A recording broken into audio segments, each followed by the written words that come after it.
Hi friends, இன்றைக்கி நான் ரசம் combo பண்ண போகிறேன். ரசம், பீட்ரூட் பொரியல், மாங்காய் தொக்கு. இதெல்லாம் ரசம் பண்ணிக்கிறேன். ரசத்துக்கு எண்ணெய் ஊற்றிட்டு கடுகு போட்டு அடுத்தது கொஞ்சம் வெந்தயம் போடுங்க. வெந்தயம் போட்டால் தான் ரசம் நல்லாயிருக்கும். அடுத்தது காஞ்ச மிளகா போட்டு வறுத்த உடனே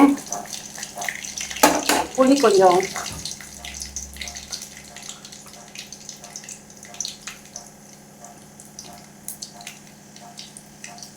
புளி ஊற வச்சுக்கிறேன். மிக்சியில் பூண்டு மிளகு ஜீரகம் அரைச்சி இதில் போட்டுக்கின்னு தக்காளி போட்டுக்கிறேன். 2 தக்காளி போட்டிருக்கேன். அதை போட்டு நல்லா கரைச்சி ஊற்றணும்.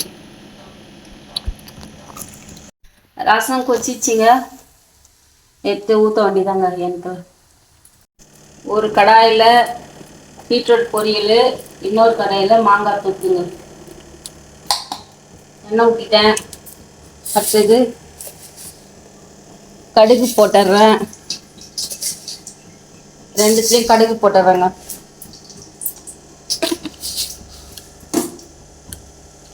அடுத்தது பீட்ரூட்டுக்கு கொஞ்சம் கடலப்பருப்பு போட்டால் நல்லாயிருக்கும், அதனால் கடலப்பருப்பு போடுறேன்.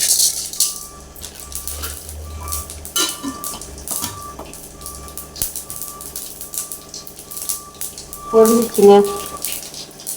அடுத்தது வெங்காயம் போடுறேன். வெங்காயம் பீட்ரூட்டுக்கு வெங்காயம் வதங்கினோடனே பச்சை மிளகா,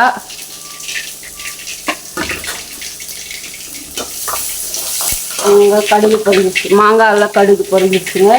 மாங்காய் எடுத்து கொட்டிக்கலாம். இதுக்கு பேர் வெல்லம் போட்ட மாங்காங்க, சூப்பராக இருக்குங்க.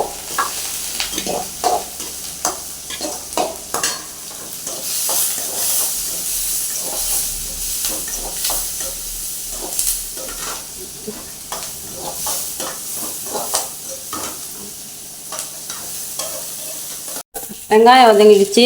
பச்சை மிளகா போட்டுக்கிறேன். அடுத்தது பீட்ரூட் அள்ளி போட்டுக்கிறேன். அதில் பீட்ரூட் பொரியல் நல்லா இருக்குங்க.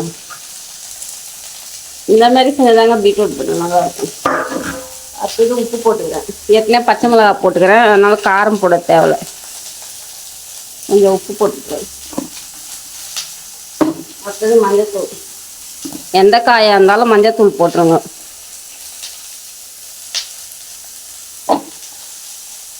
இந்த மாங்காய் வதங்கி இருக்குது இல்லையா, இதுக்கு என்ன பண்ணுவோம், இதுக்கும் கொஞ்சம் மஞ்சள் போடும்.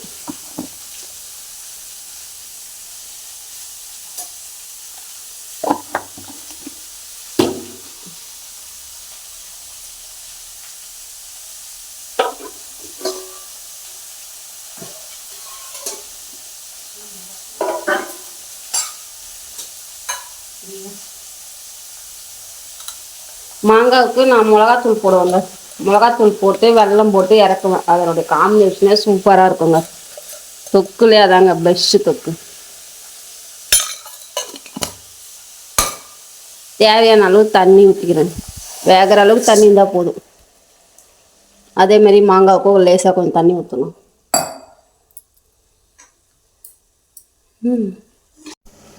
மாங்காய் தொக்கு பாருங்க, கொஞ்சம் வெந்திருக்கு. அதில் நீங்கள் இந்த கொஞ்சம் அளவுக்கு வெல்லம் போட்டு ஆட் பண்ணிக்கோங்க. வெல்லம் போட்டு இறக்குனா மாங்காய் சூப்பராக இருக்குங்க குழம்பு.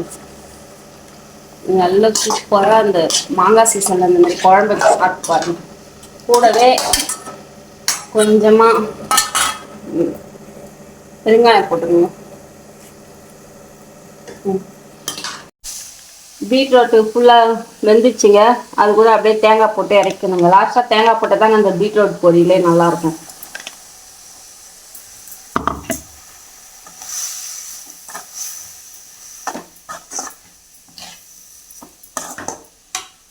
அடுத்தது மாங்காய் குழம்பு ரெடிங்க. மாங்காய் குழம்பு பாருங்கள், வெல்லம் போட்டோடனே இப்படி தான் இருக்கும். இந்த கன்ஃபியூஷனில் இந்த மாதிரி மாங்காய் வெந்துடுச்சு. இதை நிறுத்திடலாம், ஆஃப் பண்ணிடலாம். சமையல் காம்போ சுட சுட சாதம், அடுத்தது பீட்ரூட் பொரியல், ரசம், மாங்காய் குழம்பு வெல்லம் போட்டு, காலையில் வச்ச மூக்கல்ல குருமா இருக்குங்க. இன்றைக்கி தாங்க என் சமையல். Thank you for வாட்சிங்க.